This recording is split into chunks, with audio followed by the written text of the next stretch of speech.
It's 18th of February today, and we went to the gym, and look, after following up a day of core and a day of back, it was time to get back to lifting some heavier weights. I did my sort of squat deadlift day where I squatted in between my deadlifts, and I sort of had a decision to make. I wanted to go heavier on something, and I had a decision to make what I wanted to go heavy on. So I tested out the squats first just with 60 kilos, and I couldn't get quite as deep as what I wanted to on there. Like, mobility felt good, I just felt probably a little bit restricted in my pelvis. So then I tried the deadlifts. I warmed up with the deadlifts, just with the bar. Did the same with the squat as well, but just didn't film it.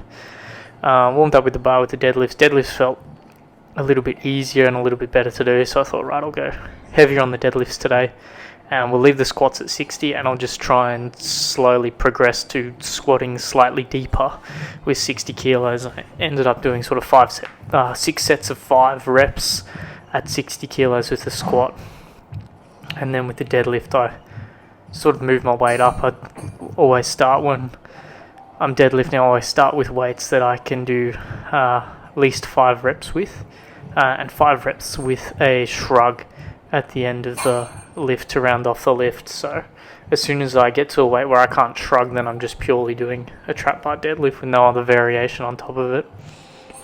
And it felt good. Warmed up with 10 reps with the shrug, 25 aside, which felt fine. So I continued on. I've made my way all the way up to 130 for reps. So I did 3 sets of 3 at 130 kilos for reps. And look, to be honest, I've probably never done anything over, I think, sort of the highest I've lifted with a trap bar deadlift might be 150 kilos for 1 rep. And anything over I've never done more than 2 reps at anything over 130. So this time was 130 kilos, 3x3, just to test myself a little bit. And that felt okay, so I thought, oh look, I'll try just doing maybe 3 reps with 140 or 2 reps with 140 and see how I go. And then I just couldn't get 140 off the ground. I tried a couple of times to move it, and it just wouldn't move off the ground. For whatever reason, if there's a sort of deficit in that initial phase, possibly I may not have rested long enough as well. I was sort of taking 3 to 4 minute rests between deadlift, but I would do a squat in between. But yeah, it wouldn't move off the ground, so I dropped the weight back down to 130 and then just did some more reps there, and then obviously finished with 110 kilos for 5 reps when I finished off.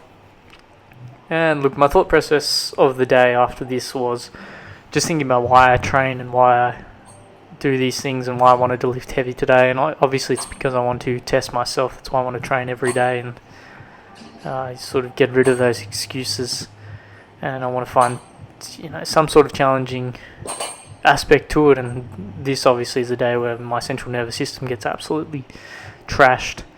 Hands a little bit sore as well. I burst a couple blisters on me on my right hand, which sucked a little bit. But yeah, obviously I want to test myself, and that's why I love training, and that's why I love exercise and working out, because for me it's a great way to test myself, but also enjoy the fact that I'm creating these sort of hard situations where if I'm going to failure, or if I'm going to wreck my CNS or whatever, or if I'm going to hit a high heart rate and max out my heart rate with cardio or something like that, it's something that I like to do to test. And I think that's probably, for me, lets me reflect on how grateful I am for where I am in life. I was born in Australia. I was born to a middle class family, and I've had a good life. You have whatever sort of challenges you face growing up and things like that, but I've had a very good life, and I've been very lucky to live the life that I've lived. And it got me thinking about some of the other people I've come in contact with through work and through friends and wherever. And it just gets me thinking about, what other people have to go through and the struggles in their life. And one gentleman comes to mind that I looked after probably 2 years ago, a number of years ago. Lovely man. He's an old German man. He was in his late 90s, and he just come into the ICU because he was having a lot of complications from his heart failure. He was in pretty bad heart failure, and he needed some inotropes and vasopressors to maintain his blood pressure. His blood pressure wasn't that crash hot. He had a little bit of an infection going on from some sort of cellulitis in his legs that had ramped up. So when you get an overwhelming infection, your blood pressure is one of the things that goes quite quickly when your cells stop working properly. So he needed a little bit of help for that, a little bit of managing that. He's not really a complex ICU patient all that much, but so I'm looking after him and I get chatting to him. And he's got early onset dementia. His daughter comes in and just tells me a little bit about him, a little bit that he likes to tell stories, and he's living on their property. He lives in a granny flat, but he gets a little bit lonely. So just to help with his dementia, she's like, if you have any time today, please just sit down and have a chat with him, because he does get a little bit lonely. And obviously it was during the COVID time, so we couldn't have that many visitors in the hospital as well. So once I got all the stuff sorted, got all his meds sorted, got all the paperwork sorted, and did everything I wanted to do, I sat down and I had a chat with him. And I was chatting with him for about an hour during this sort of lull in the afternoon where everything from the morning, all your tasks from the morning are done, and everything, you're just waiting sort of for your evening meds and your evening ADLs to do. So I'm having a chat with him, and it turns out that this man, he fought in the war. He fought in World War II as a Nazi. He was a Nazi soldier. He fought under the Nazi regime against the West, and he was a young man. He was only about 14 or 15, I think 15, maybe by the end. Yeah, so he was about 17. I think he enlisted when he was 15, he was telling me. And, I was fascinated. I was just asking him what his thoughts were, what his experiences were. Obviously, there was a lot of things that he had PTSD from he didn't want to talk about, which was fair enough. And it just got me. I was interested in the fact that how do you, how all the, how the German population was, brought into this war by, its government, and how a lot of the German population didn't fully understand some of the atrocities and things that were happening under the ruling party. And he was one of them, and he was a soldier. He was involved in the invasion of Poland, and then he was drawn back to being a sort of border guard in Germany, because obviously he was a young man. So he said a lot of the younger soldiers, they're initially involved in that first invasion of Poland, and then a lot of them were drawn back to defend the motherland and defend Germany. So he talked through some of his experiences there, and then the thing that I sort of stands out the most from what he was telling me was after the war, and after Germany got divided into sort of East Germany and West Germany. Obviously West Germany being the more democratic side, East Germany being the more communist, socialist side. He, unfortunately enough for him, he got stuck in Eastern Germany at the start of the 60s. And he actually talked me through his escape, how he escaped. He lived in East Germany for a couple of years, and he ended up escaping in 1964, I think, is sort of early to mid 60s. He ended up escaping, and he's just talking me through his escape as best he could. He's like 98-year-old man with dementia, and he just mentions how he sort of had to do all his work at night time. It was him and his brother, and they were quite far away from the Berlin Wall.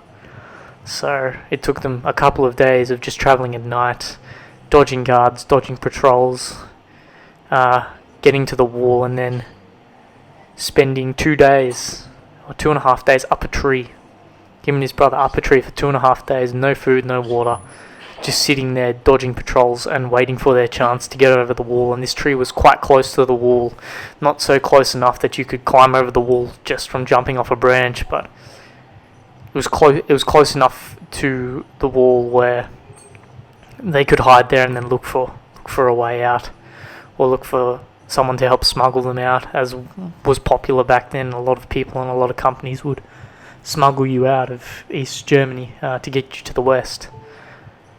And I just remember sitting there and thinking like, wow, he was up a tree for 2.5 days with no food, no water, no place to go to the toilet, just sitting in a tree waiting for an opportunity, and being that desperate that him and his brother were willing to, be caught, be imprisoned, possibly, be shot at and be killed for trying to escape this place for a better life. They left the majority of their family. He was from a big family, so he had a lot of brothers and sisters, but it was just him and his eldest brother that managed to escape. So they spent this 2 days up this tree, and then one night, as some guard patrols are coming past, they see 3 or 4 other men sort of around the wall, and thinking that they were guards, they sort of stayed hidden until one of them spotted them. He sort of yelled out, "Hey, you up the tree, what are you doing? Who are you?" So they ended up climbing down this tree. They thought they were caught. They thought they were caught by these guards. And it turns out that in the confusion and in the dark, these people weren't guards. They were, fellow East Germans that were looking to escape to the West. And him and his brother ended up teaming up with these four dudes. These 4 men had already planned a way to escape. They had gone through a smuggler who was involved in tunneling under the wall. So these 4 men took these 2. They're like, "Look, we're all comrades, we're all fellow countrymen, we're looking for better lives, we'll help you out." So took them to this smuggler through a tunnel down to West Germany. And then this man and his brother ended up coming to Australia, starting a family, and working, looking for a better life. I think he ended up being a mechanic once he got over here and once he immigrated here. But he then tells me after I'm done asking all these questions, he tells me that he didn't end up seeing his family until the late 90s, early 2000s. He didn't actually go back. Obviously, I think the Berlin Wall came down around 1989, 1990. But he was worried that if he were ever to go back, he would be caught and jailed as a traitor, and that there were still factions of sort of the ex-East German government and Communist Party and communist sympathisers out there that would possibly identify him as someone that left, a traitor that abandoned, East Germany. And he was afraid he'd be locked up or, detained, or his family would get detained for things like that. So he didn't see his parents die. His parents died of old age, sometime in the 80s. And he didn't see his sisters grow up. He didn't see any of them. He had 3 sisters. He didn't see any of them marry. One of his brothers died in an accident, unfortunately. He never knew.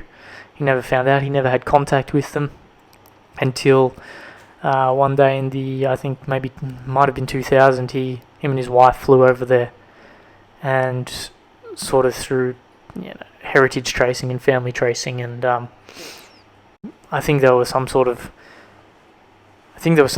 programs to help families reconnect back then. So he engaged with one of those programs, and he ended up finding his family and finding a couple of his sisters who are now old ladies, and he was over there as an old man, as a retired man. I think he was 70 the first time he saw his sister. So he last saw his sisters as young women, as teenagers, as in their early 20s, as young women, unmarried women, and he then sees his family all these years later. He sees all his sisters and their family, and his nieces and nephews and things like that. And it just, it just makes me think about some of the hardships that some of the other generations have been through compared to where we are now, especially in this country and especially in my life, and how I think you should never take your position in life for granted at all. And then you should also, something I got out of this man, I was like, look, he explicitly told me, he's like, look, when you want something enough and you want that freedom and you know how bad life is on the other side, you will do anything to get that, to taste that, and you're willing to die trying. Then it was that sort of message that he left me with.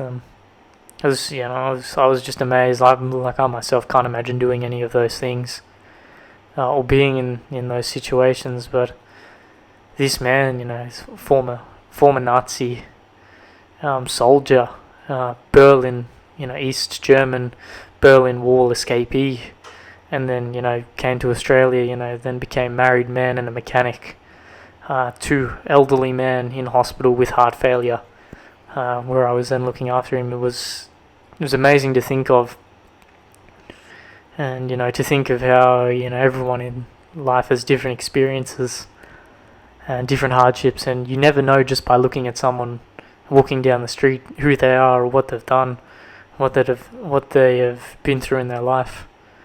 So that was just where I was thinking today. Why I train is to improve myself, and one, I like it, and two, it's a challenge for me, and it's not born out of a necessity or anything like that. I've got a good job, I've got a loving family. I'm generally happy in my life. I don't do too many things out of pure necessity, or out of fear for my life, or out of wanting a better life. Like this man.